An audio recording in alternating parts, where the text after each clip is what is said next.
quedado pendiente. Nuestro primer expositor en esta sesión será el doctor André Benavides, a quien lo presento. Él es abogado por la Pontificia Universidad Católica del Ecuador, especialista superior y magíster en Derecho Constitucional por la Universidad Andina Simón Bolívar.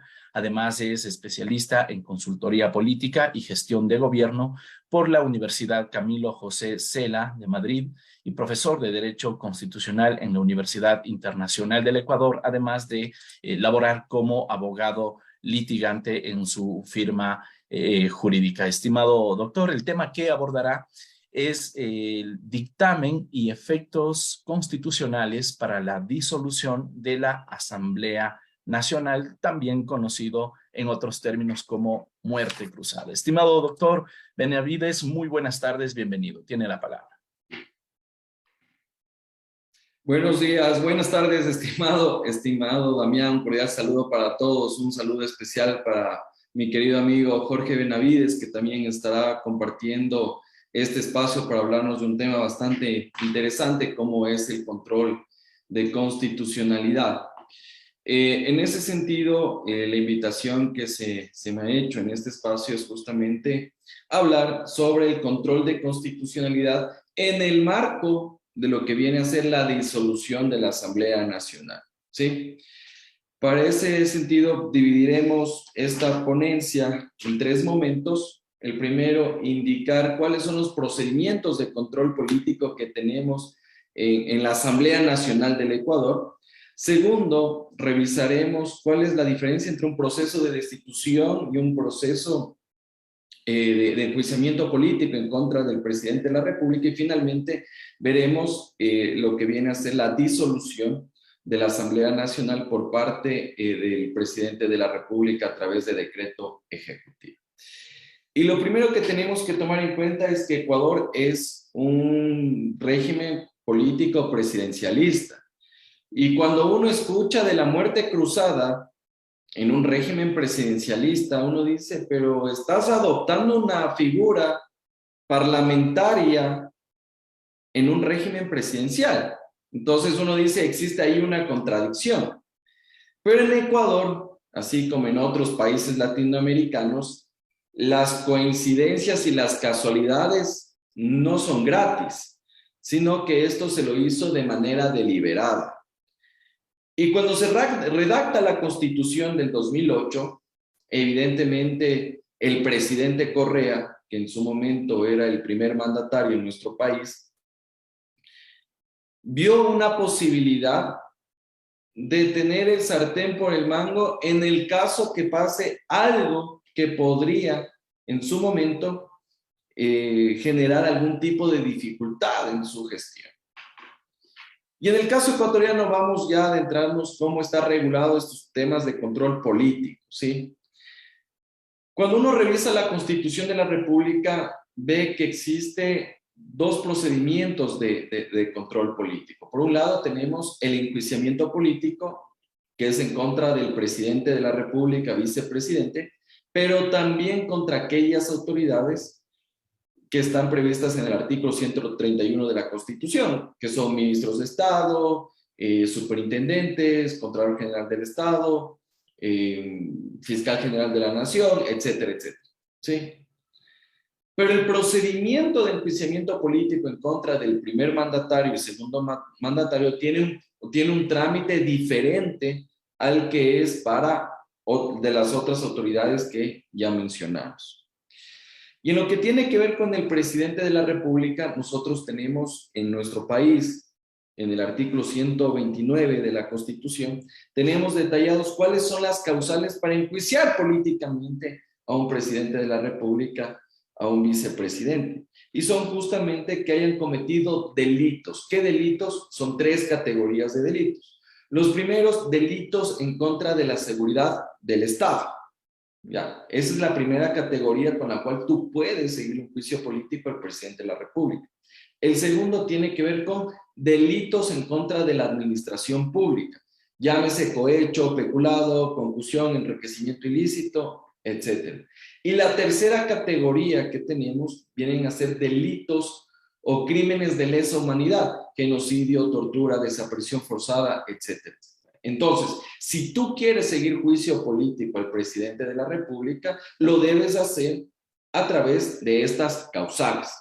No puedes hacerlo a través de otro tipo de cuestiones. Por ejemplo, que el presidente de la República se le encuentre cometiendo un delito de asesinato, supongamos.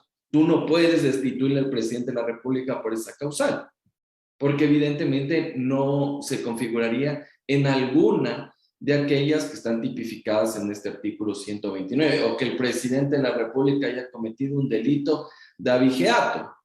Entonces, no puedes destituir al presidente de la República por esa causal, sino con las que están exclusivamente previstas en el artículo 129, y lo cual responde a un principio de juridicidad o tipicidad, si quieren llamarlo, a nivel constitucional. Ahora, esto en el ámbito político, pero también esto tiene un elemento de control jurídico por parte de la Corte Constitucional. ¿Y qué es lo que nos dice el artículo 129 de la Constitución de la República? Nos dice, miren, podemos seguirle juicio político al presidente de la República siempre y cuando exista un dictamen previo de la Corte Constitucional. Y ahí es cuando la Corte Constitucional va a entrar a verificar, en efecto, si es que el presidente de la República ha incumplido o su conducta se adecúa en alguno de estos delitos.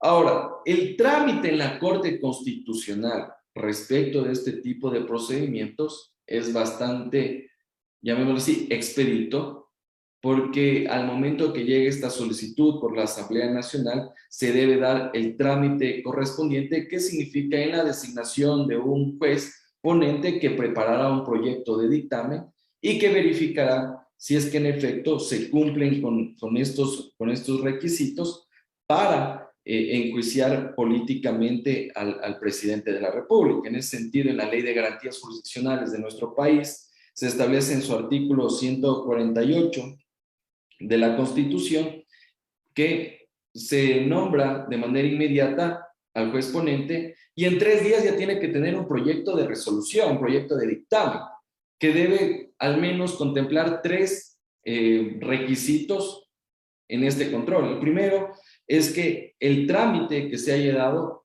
guarda conformidad con la Constitución de la República. Segundo, que la conducta por la cual se está enjuiciando políticamente esté singularizada dentro de las causales previstas en el 129. Y finalmente vemos que tiene como consecuencia esto el requisito de procedencia. Si se cumple con eso, se notifica a la Asamblea Nacional y dice, ¿sabe qué? La causal está bien planteada, proceda con el enjuiciamiento político y destituya. En este caso, suponiendo que al presidente de la República se lo va a destituir, en la legislatura se requiere una mayoría calificada de 2/3 de los integrantes de la Asamblea Nacional. Una mayoría bastante compleja y de hecho este mecanismo, al tener tantos filtros, Corte Constitucional, y aquí sí quiero hacer un énfasis en un tema que me parece que es primordial. En el proceso de enjuiciamiento político que lleva a cabo la Asamblea Nacional en contra del presidente de la República, se deben seguir varias etapas procesal parlamentarios, por así decirlo, en la legislatura. Primero, que evidentemente esto tiene que dirigirse la solicitud de enjuiciamiento político hacia el presidente de la Asamblea Nacional. Segundo, después va al Consejo de Administración Legislativa y se verifica si tiene los requisitos. Y una vez que tiene los requisitos, se manda a la Corte Constitucional para tener este dictamen. Y posteriormente eso va a la Comisión de Fiscalización y Control Político. Y la Comisión de Fiscalización y Control Político lo que va a hacer es recomendar o no el enjuiciamiento político en contra del presidente de la República. Es decir, que tenemos varias fases dentro del órgano parlamentario, del órgano legislativo. ¿Sí? Y al final del día el presidente de la República será destituido o no será destituido. ¿De acuerdo? Ahora, dentro del trámite, por ejemplo, una de las cuestiones llamativas es que el presidente de la República puede ser juzgado políticamente en ausencia.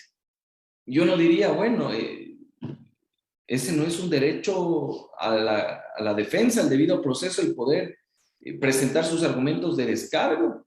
Sí, pero también la norma te permite juzgarlo en rebeldía, lo cual yo estoy de acuerdo, porque si el presidente de la República no le da la gana de comparecer, no va a poder ser enjuiciado políticamente y no va a poder ser destituido. Entonces, este es dentro del control político que hace la Asamblea Nacional al presidente de la República, está este que es el juicio político, o lo que se conoce como impeachment en otros países, principalmente los que tienen tradición, en este caso, del common law. Ahora, vamos con la segunda parte de este control político. El control político que hace la Asamblea Nacional al presidente de la República también puede ser la destitución directa. Y esta también tiene varios límites y requisitos que se deben cumplir para llevar a cabo esto. Porque en el primer caso nosotros decíamos, bueno, se presenta la solicitud, va a la Corte Constitucional y después el presidente se defenderá, pero tiene que ir a la Comisión de Fiscalización, es todo un trámite engorroso y larguísimo. Y hay que poner un elemento adicional a la primera explicación, que en el caso de destitución del presidente de la República, quien asume, en este caso, la primera magistratura del país, es el vicepresidente, ¿de acuerdo? Entonces el vicepresidente asumirá y completará el periodo por el cual fue electo el primer mandatario, ¿sí? Entonces aquí vemos que el vicepresidente acabará el periodo, la Asamblea Nacional seguirá ejerciendo sus funciones constitucionales y no ha ocurrido absolutamente nada. Pero en lo que tiene que ver con el segundo procedimiento, que viene a ser la destitución directa, aquí sí tenemos algunas particularidades. ¿Y cuáles son esas particularidades? Que tenemos otras causales para enjuiciar, en este caso, destituir directamente al presidente de la República. ¿Y cuáles son esas? Que en este caso el presidente de la República se haya arrogado funciones de otras, en este caso, poderes del Estado, de otras instituciones del Estado, o exista grave crisis política y conmoción interna. Pero en nuestro esquema constitucional, de estas causales para destituir directamente al presidente de la República, la única que requiere dictamen previo de la Corte Constitucional es la primera, la que tiene que ver con arrogación de funciones. En ese sentido, el trámite que se lo hace a través de la Corte Constitucional es el siguiente. Llega el procedimiento a la Corte Constitucional, se dictamina si es que en efecto se cumplen con estos requisitos, en este caso se sortea entre uno de los jueces, se prepara el proyecto de sentencia. Aquí lo interesante es que el proyecto de dictamen o de resolución se lo hace en 24 horas. A diferencia del otro que te decía, en 3 días tienes que tener el proyecto de dictamen. En este es 24 horas, porque supuestamente el país ya está en una situación tan grave que requiere una actuación pronta y oportuna por parte de la Corte Constitucional. Y aquí lo que hace la Corte Constitucional es un control formal, en el sentido que si es que se ha justificado de manera adecuada esta solicitud de destitución, si es que en efecto se ha arrogado funciones el presidente de la República, y la decisión que se toma por parte de la Corte Constitucional es de 2/3 de los integrantes de la magistratura. En el caso ecuatoriano son 2/3. En el caso ecuatoriano son 9 integrantes, lo cual supone que 6 de los 9 integrantes de la Corte Constitucional deberían destituir, deberían dar este dictamen de destitución directa en contra del presidente de la República. Veo que algunos colegas, algunos estudiantes están alzando la mano para las preguntas. Yo creo que eso lo dejaremos para la parte final de este conversatorio. Entonces, cuando ya tenemos el dictamen de la Corte Constitucional, vuelve el proceso a la Asamblea Nacional y evidentemente se le seguirá el proceso de destitución al presidente de la República porque se ha arrogado funciones. ¿De acuerdo? Ahora, esa es la única causal que necesita dictamen previo de la Corte Constitucional, porque hay otra causal de destitución directa que viene a ser, en cambio, la de grave crisis política y conmoción interna. Y en ese sentido, en el caso ecuatoriano, ya se activó este mecanismo constitucional en unas manifestaciones que tuvimos en junio o julio de este año. Y la Asamblea Nacional quiso destituir por esas manifestaciones al presidente de la República de manera directa, lo cual suponía la disolución también de la Asamblea Nacional.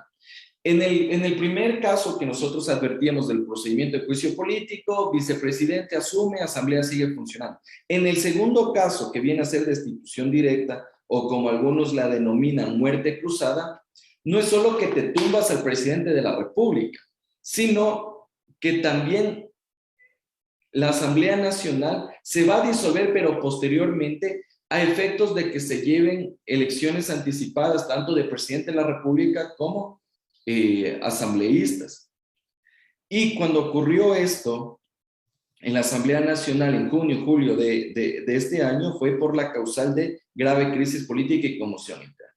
Ahora, ¿qué es lo que nos dice la norma constitucional? Porque en este caso, para tú destituir, en este caso destituir de manera directa al presidente de la República, necesitas 2/3 de los integrantes de la Asamblea Nacional, y eso no ocurrió. Se llegaron a los 85, 87 votos y el presidente de la República siguió ejerciendo su cargo al no haber este quórum calificado que te exige la Constitución de la República. Pero aquí existe un problema, al menos que yo veo en la aplicación del artículo 130 de la Constitución de la República. Porque lo que te dice es que tú puedes aplicar lo de la destitución directa siempre y cuando ya se haya completado al menos un periodo, un año del periodo presidencial, y que sea un año antes de que culmine este periodo. Es decir, que tú puedes activar este mecanismo constitucional entre el año 2 y 3 del periodo presidencial. Pero también te dice que en el inciso 4 del artículo 130 de la Constitución te dice que tú puedes activar este procedimiento una sola vez en el periodo legislativo. En mi opinión, muy personal, considero que en el caso ecuatoriano, si tú quisieras destituir directamente al presidente de la República e iniciaste el trámite y no tuviste los votos, esos 92 votos o esa mayoría calificada de 2/3, ya precluye la competencia que tiene la Asamblea Nacional para activar un proceso de destitución directa. Porque en el momento que tú destituyes al presidente de la República, y en este caso tiene que asumir el vicepresidente y se llevan a cabo elecciones anticipadas de presidente y vicepresidente de la República, es lógico que no puedes destituirlo 2 veces al mismo presidente. Y algunos han dicho esa interpretación. En mi opinión, si tú activaste el procedimiento y no tuviste los votos, ya no puedes emplear esa solicitud. Porque lo que eso supondría es que mañana tú puedes, pasando 5 días, tratar de destituir al presidente de la República. Y eso te genera inseguridad jurídica, incertidumbre y obviamente una grave crisis en nuestro país, porque existen al menos las intenciones suficientes para que el presidente pueda dejar el sillón de Carondelet. Ahora, también hay algunos que nos dicen que, bueno, si es que la Asamblea Nacional quisiera blindar al presidente de la República, activa el día 1 de la posesión de la legislatura o en la sesión de instalación y trata de destituir al presidente, y con eso ya no tienes otra oportunidad de seguir esta destitución directa. Ahora, ¿cuáles son los efectos de esta destitución directa del presidente de la República? Como ya lo comentamos, asume el vicepresidente, pero a los 7 días de esa destitución, el Consejo Nacional Electoral tiene que convocar a elecciones para que se complete el periodo tanto de presidente como de los asambleístas. Una cuestión que no te dice la Constitución de la República es si es que también será para el vicepresidente, pero en la forma como nos dice el Código de la Democracia, en lo que tiene que ver con la papeleta para presidentes, entenderíamos que en unidad de acto, por así decirlo, en la papeleta tiene que estar presidente y vicepresidente de la República. Entonces, esto es lo que se ha denominado como muerte cruzada, porque al final del día te lo tumbaste el presidente, pero con un efecto diferido, por así decirlo. También se disuelve la Asamblea Nacional y tienen que haber elecciones anticipadas. Ahora, para hacer todo este trámite de destituir al presidente de la República también es medio engorroso, y no solo por el dictamen de la Corte Constitucional, sino que existe todo un procedimiento. En el de juicio político, sí, tienes que pasar por el CAL, Comisión de Fiscalización y Control Político, etcétera, etcétera. Pero en este, si bien es cierto, te saltas el CAL y te saltas la Comisión de Fiscalización, tienes que darle el derecho a la defensa al presidente de la República. Y después de 72 horas resolver. Y aquí vamos a ver una dificultad que se da en nuestro diseño constitucional, porque cuando se redactó la Constitución, nada es casual, porque en este caso, si tú activas la destitución directa, no es que se bloquea la facultad que vamos a hablar más adelante del presidente de la República de disolver la Asamblea Nacional, sino que tranquilamente, hasta que resuelvas en 72 horas, el presidente de la República tranquilamente se te adelanta y va disolviendo la Asamblea Nacional. Y yo creo que esta es una cuestión que no es casual, sino que fue deliberada y que se lo puso en la Constitución como una característica o al menos una consecuencia, una condición de este hiperpresidencialismo que está en nuestro texto constitucional. Y en eso podemos dar cuenta que si tú ves como presidente de la República que la legislatura te va a destituir de manera directa, yo me adelanto firmando el decreto ejecutivo y disuelvo la Asamblea Nacional. A diferencia de lo que ocurre en otros países en los cuales te dice que si la legislatura ya comenzó con el procedimiento de destitución directa, eso bloquea cualquier tipo de iniciativa que tenga el primer mandatario para disolver al órgano legislativo. Pero eso no ocurre en nuestro país. Entonces, si mañana ya hay los votos y se sabe que se va a destituir al presidente de la República, el presidente de la República solo tendría que estar preocupado de que tenga papel en la impresora y obviamente un esfero en la mano. Nada más. Y con eso disuelves a la Asamblea Nacional. ¿Sí? Ahora, vamos a lo que tiene que ver con la disolución del presidente de la República a la Asamblea Nacional. Y como habíamos comentado, esta muerte cruzal es de doble vía. O lo activa la legislatura o lo activa el presidente de la República.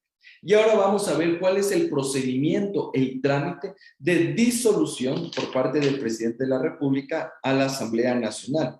Y en este caso está recogido en el artículo 148 de la Constitución de la República y nos establece 3 causales mediante las cuales tú como presidente de la República puedes disolver a la Asamblea Nacional. Y nos dice la primera que se haya arrogado funciones que constitucionalmente no le competen. La segunda es por la obstrucción del Plan Nacional de Desarrollo de manera reiterada. Y la tercera viene a ser grave crisis política y conmoción interna. Tenemos 3 causales. De esas 3 causales, la única que requiere dictamen previo de la Corte Constitucional es la primera, la que tiene que ver con arrogación de funciones. Y en ese sentido, vemos que esto está regulado, este procedimiento está regulado en el artículo 144, numeral 6 de la Ley de Garantías Jurisdiccionales y Control Constitucional, y en el artículo 152. Y también este procedimiento es bastante sencillo, es bastante flexible, es bastante expedito, porque el momento que el presidente de la República le quiere disolver a la Asamblea Nacional, por arrogación de funciones, realiza el pedido a la Corte Constitucional. Esta obviamente recibe ese requerimiento y en 24 horas tiene que tener dictamen. Y para que se cumpla con aquello, también necesitas los 2/3 de los integrantes de la Corte Constitucional para darle la viabilidad. Y ya con ese dictamen tú tienes luz verde porque ha existido, se ha calificado la arrogación de funciones y te puedes tumbar a la Asamblea Nacional. Pero conforme ya nosotros lo indicamos, no es que el presidente de la República disuelve la Asamblea Nacional y se queda a gobernar tranquilamente. No, sino que esto lo que supone es que también el presidente de la República tenga que ir a elecciones. Y una vez que se firme el decreto ejecutivo, se lo publica en el registro oficial, y este ya comienza a regir, El Consejo Nacional Electoral en 7 días tiene que convocar elecciones anticipadas tanto del presidente de la República como de asambleístas. En el primer caso, la Asamblea Nacional queda funcionando, el que comentábamos anteriormente, el del 130 de la Constitución. Pero en lo que tiene que ver con el 148, el presidente de la República queda gobernando sin Asamblea Nacional, pero uno dice, bueno, estamos en un país en el cual no tienes un contrapeso, que vendría a ser el poder legislativo. Pero tú dices, ¿y cómo puedes tratar de gobernar si no tienes Asamblea Nacional? ¿Cómo puedes viabilizar tu Plan Nacional de Desarrollo si en algunas cuestiones tú requieres de reformas legales, requieres de reformas a los principales códigos que existen en el país? Y la Constitución te dice, bueno, si tú ya disuelves la Asamblea Nacional, tú puedes gobernar vía decreto ley, pero no en todas las materias, sino exclusivamente en las que son económico urgentes, en materia económica. Pero eso no significa que sea un cheque en blanco que tiene el presidente de la República para dictar aquellas leyes que le permitan implementar su Plan Nacional de Desarrollo, la política económica, la política fiscal, etcétera, etcétera, sino que evidentemente tiene un control por parte de la Corte Constitucional. Entonces, no es que el presidente firme el decreto ley y ya cambiamos los tributos o hicimos tal modificación a nuestro sistema económico, etcétera, etcétera, sino que tiene un control de la Corte Constitucional. ¿De acuerdo? Y esas leyes que se expiden en ese momento pueden ser modificadas posteriormente por la Asamblea Nacional, porque obviamente son leyes que no han tenido la deliberación, leyes que no han tenido el trámite legislativo y que muchas veces pueden ser leyes económicas que pueden afectar la economía de los ciudadanos, pueden meterle la mano en el bolsillo a los ciudadanos y que la Asamblea Nacional, después de las elecciones anticipadas, o para completar periodo, podría tranquilamente reformar, derogar esa normativa que ha sido expedida en este periodo hasta que existan las elecciones para completar el periodo tanto legislativo como presidencial. Al igual que la destitución directa que hace la Asamblea Nacional al presidente de la República, existen límites formales. Y te dice que esto lo puedes aplicar en el primer año de gestión y hasta un año antes de que se acabe el periodo legislativo. ¿De acuerdo?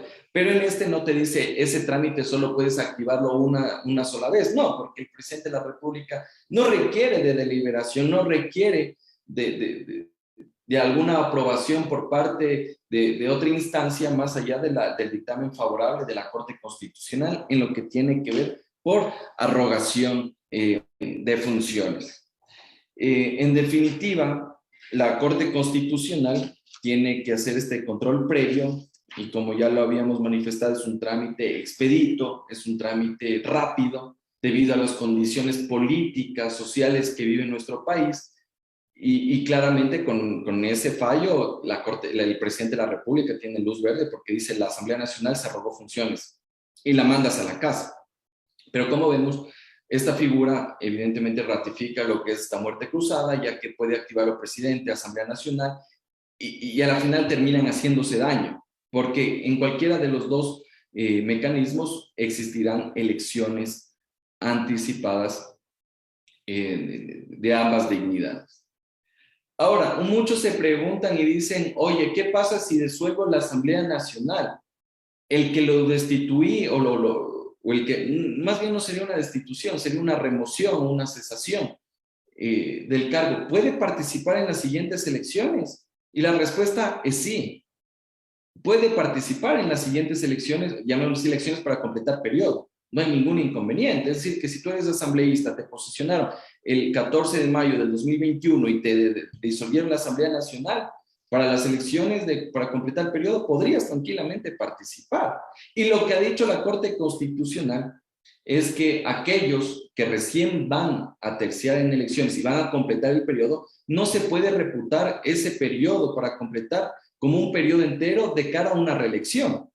Entonces, si supongamos yo voy a participar para completar 2 años de periodo, eso no significa que en el 2025 yo voy a reelegirme, no, sino que en efecto yo podría completar ese periodo sería mi primer periodo en el 2025 y cuando acabe este en el 2029 podría reelegirme. Ahí sería recién la reelección, que en Ecuador solo te permite una reelección de manera simultánea, de manera sucesiva o alternada, pasando un periodo, 2 periodos, o cuando tú creas conveniente. Y por lo tanto, veríamos que no existe ningún tipo de proscripción o prohibición por parte de la Constitución, ni tampoco el fallo que emitió en el año 2009, me parece 2009 o 2011, la Corte Constitucional del Ecuador, en lo que tiene que ver con los derechos de participación para representar a una provincia o de manera nacional en la legislatura, cuando vayas a completar periodo, te vayas a reelegir, etcétera, etcétera, ni tampoco para lo que tiene que ver con el presidente de la República. Supongamos que te destituye y quieres completar periodo, tú como presidente de la República puedes participar en las elecciones y eso no se reputa como una reelección. En ese sentido, me parece al menos interesante cómo lo ha regulado el constituyente este tema del control previo en lo que tiene que ver con la arrogación de funciones. Sin embargo, como ustedes saben, mis queridos amigos, esto es un tema más político que jurídico, ¿sí? Y al final del día, nuestros políticos, que son asambleístas, tomarán una decisión y se van y irán por el camino fácil, que será por grave crisis política y conmoción interna. Si bien es cierto, nuestra Corte Constitucional ya ha delimitado en qué consiste esto de la conmoción interna, la grave crisis política, y nos ha dicho que tienen que alterarse la estructura fundamental de la Constitución, se tienen que ver comprometidos la seguridad, debe haber afectación de derechos constitucionales. No obstante, nuestros políticos, en este caso las causales, que en su momento el alcance que dio la Corte Constitucional sobre grave crisis política o conmoción interna, ya nos dijo que no se ajustan a lo que tiene que ver con procesos de control político, porque esto sería más bien para estados de excepción. Y cuando hablas de grave crisis política y conmoción interna, es el todo y la nada. Y tranquilamente, si mañana es el Mundial y Ecuador pierde la final en contra de Alemania, va a haber grave crisis política, conmoción interna y te van a destituir el presidente de la República. Podría decirlo, porque la causal es muy amplia. Y eso se puede prestar para algunas cuestiones. Afortunadamente, el constituyente ha corregido varios defectos en lo que tiene que ver con los procesos de destitución del presidente de la República, porque antes solo necesitabas levantar la mano. Y obviamente que eso se ha corregido en demasía. En el caso ecuatoriano, por ejemplo, tú tienes como causal la incapacidad mental del primer mandatario y puedes cesar anticipadamente su periodo. Pero antes lo hacía simplemente con la fuerza de los votos. Hoy tienes un comité médico, incluso un tema de control constitucional. O sea, no es un tema tan complejo el de declarar el abandono del cargo, la incapacidad mental, la incapacidad física. No, es bastante riguroso en ese sentido, porque ustedes recordarán, o al menos los que son ecuatorianos y nuestros amigos extranjeros, que en los años 95, 96 se le destituyó a Bucaram, pero porque era loco. Y no hubo ni siquiera un informe de un comité médico, de un comité psiquiátrico, sino que en realidad ahí lo que se hizo es que, como prueba en esa época de cargo, es que se sacó un disco, un CD en esa época, ya no existe ahora en nuestros actuales momentos, del expresidente de la República que decía el loco que ama, y ya dijeron a confesión de parte, relevo de prueba, está loco, está incapacitado mentalmente y votan. Y lo votaron bajo esa causal. Más allá que después el Tribunal Constitucional dijo que había vicios en el procedimiento, pero Abdalá Bucaram ya estaba asilado en Panamá y el momento que regresaba en nuestro país seguramente iba a ser puesto a órdenes de la justicia. En conclusión, para cerrar este pequeño conversatorio sobre estos temas que me parecen interesantes, que son esencialmente políticos, pero por eso no es que no tengan un matiz jurídico. El primero es que el constituyente hizo la regulación de la muerte cruzada con piola. Entonces aquí no hay puntada sin dedal. O sea, no es una cuestión casual que el primer mandatario no tenga un procedimiento tan riguroso para disolver la Asamblea Nacional, porque yo veo que ya me van a destituir, Me adelanto y lo disuelvo la Asamblea Nacional. Lo segundo es que el control previo de constitucionalidad en lo que tiene que ver con la arrogación de funciones, sí, me parece interesante, pero eventualmente nuestros políticos van a activar la causal que es la más sencilla, la vieja confiable, como dirían algunos, la de grave crisis política y conmoción interna. Lo tercero es que lastimosamente no existe ningún tipo de consecuencia jurídica en el caso de omisión por parte de la Corte Constitucional. ¿Qué pasa? Yo te pido el dictamen por arrogación de funciones, pero la Corte Constitucional más bien quiere dedicarse a revisar las acciones extraordinarias de protección, dedicarse a ver otras cosas que no le interesan y no te emite el dictamen. Y con eso no te bajas al presidente de la República por arrogación de funciones, o no disuelves la Asamblea Nacional por arrogación de funciones. Pasaron 3 meses y no tienes dictamen. No existe, entonces no hay una consecuencia jurídica. Y yo creo que las Cortes Constitucionales muchas veces actúan en función también del cálculo político. En el 2018, la Corte Constitucional, cuando se convocó una consulta popular, prefirió hacerse de la vista gorda o mirar para otro lado, y por eso la consulta popular de Moreno se dio a trámite bajo un dictamen ficto. Y aquí también existe el cálculo y el muñequeo político, entonces hay que tener también en cuenta eso, por más que la Corte Constitucional actual, que ha tenido buenos fallos, pero también nos deja con fallos insuficientes.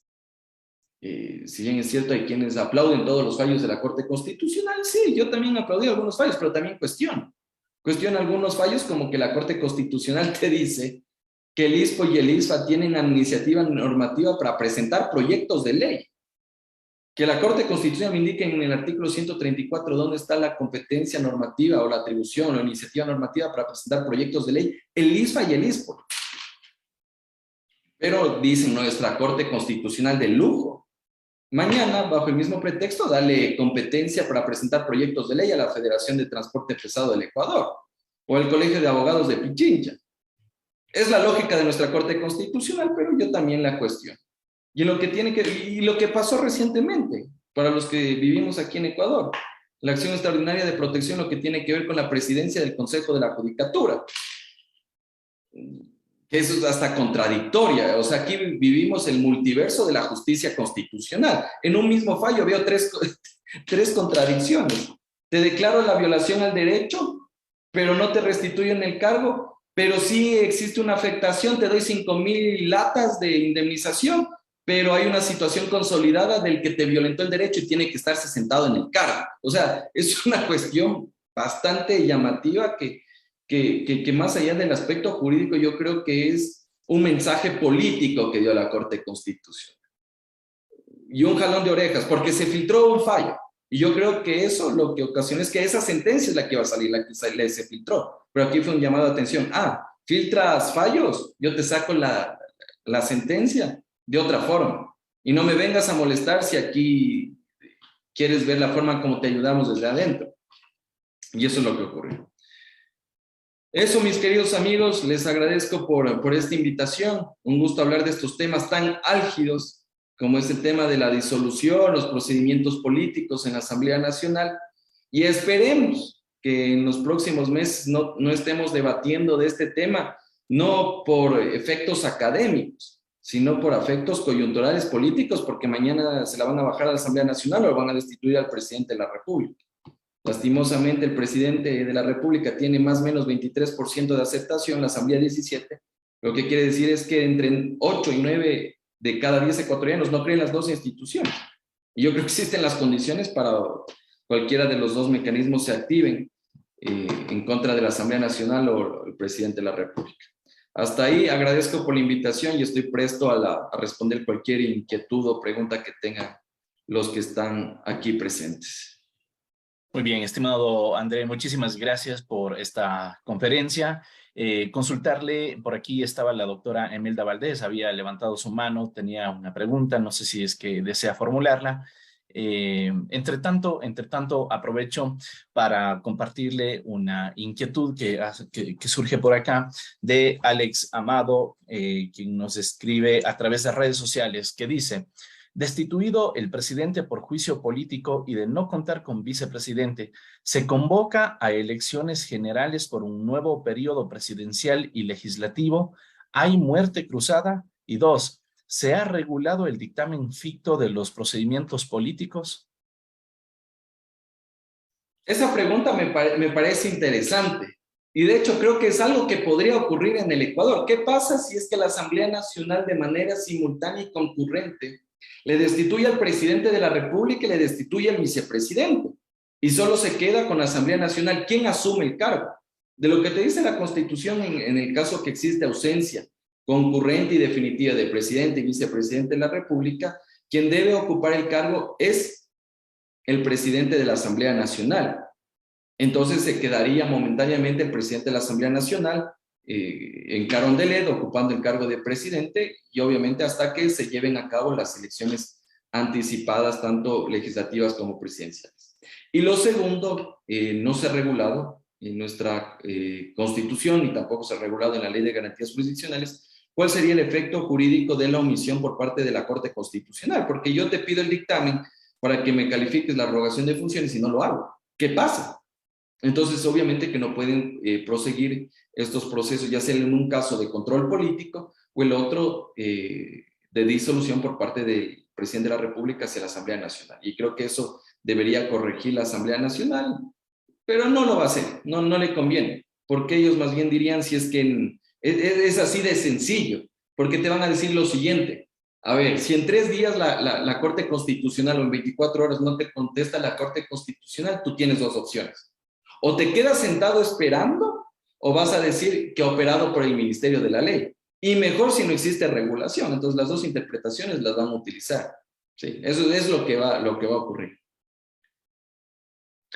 Doctor, y a propósito de lo que ha sucedido este año, cuando el presidente de la República tuvo que comparecer ante la Asamblea Nacional para ejercer su derecho a la defensa en el ámbito de este intento de muerte cruzada, hubo mucha crítica en el sentido de que no fue el presidente personalmente quien se defendió, sino fue el secretario jurídico de la Presidencia de la República. En ese sentido, digamos, el procedimiento que se llevó a cabo ¿fue acorde a la normativa o realmente es solo el presidente el que tiene que comparecer personalmente?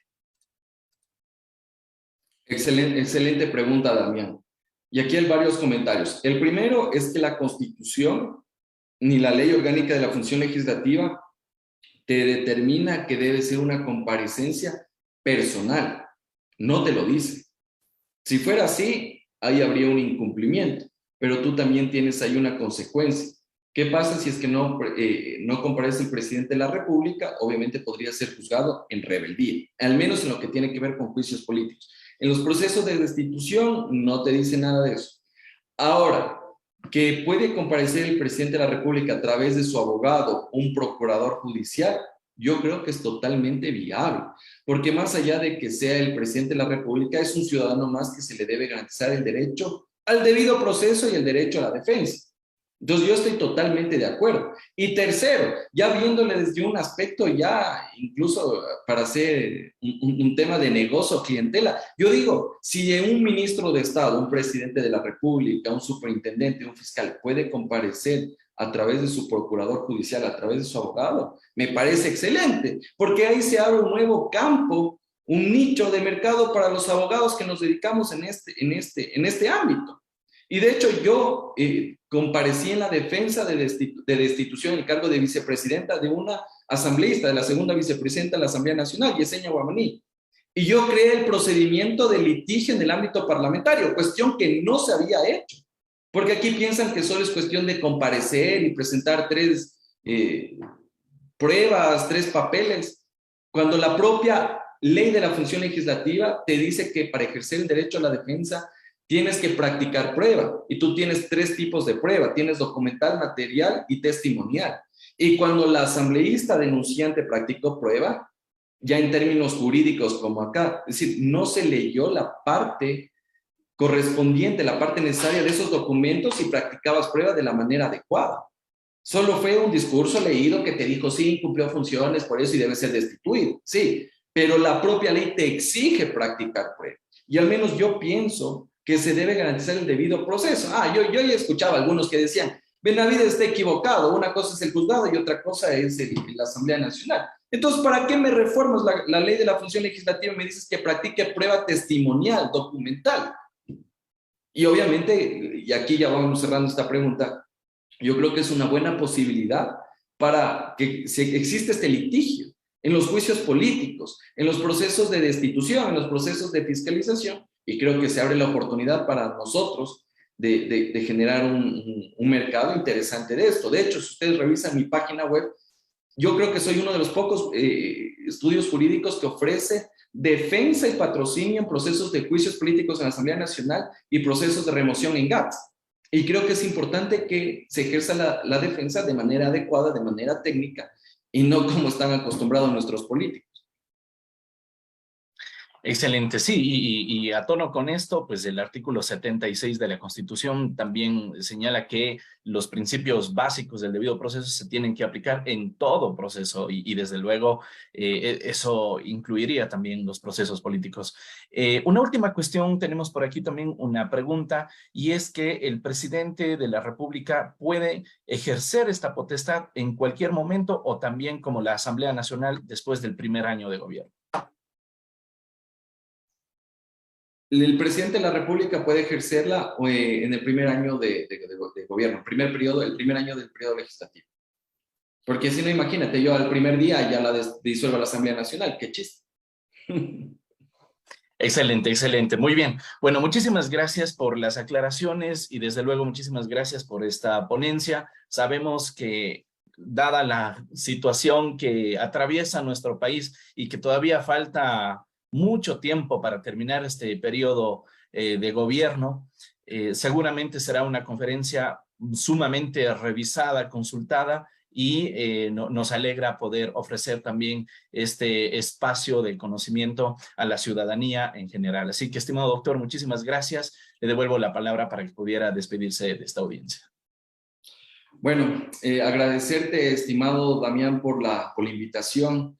Considero que estos espacios son importantes en los momentos más grises que está viviendo la justicia constitucional en nuestro país. Y no lo digo por la Corte Constitucional, sino lo digo principalmente por el abuso y la desnaturalización de las garantías jurisdiccionales. Si bien es cierto, ahorita estamos hablando de control constitucional y sobre temas que eventualmente nunca lleguen a pasar, porque creo que esto es la excepción, estos foros, estos espacios nos permiten esta retroalimentación y obviamente quitarnos aquellas dudas que muchas veces se dan en el quehacer político, en el quehacer jurídico y como preparación yo creo que de todos los que somos amantes del derecho público y derecho constitucional tenemos que saber de estos temas. Y me quedo con una reflexión que siempre yo lo digo.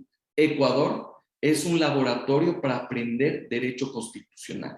Todos los días tú aprendes derecho constitucional. Siempre pasa algo en la Corte Constitucional, en la Asamblea, en el Ejecutivo, la función judicial, etcétera, etcétera. Y creo que estos aportes nos permiten delimitar y corregir aquellos defectos que muchas veces no se lo hacen en los juzgados, en los tribunales y en la Corte Constitucional.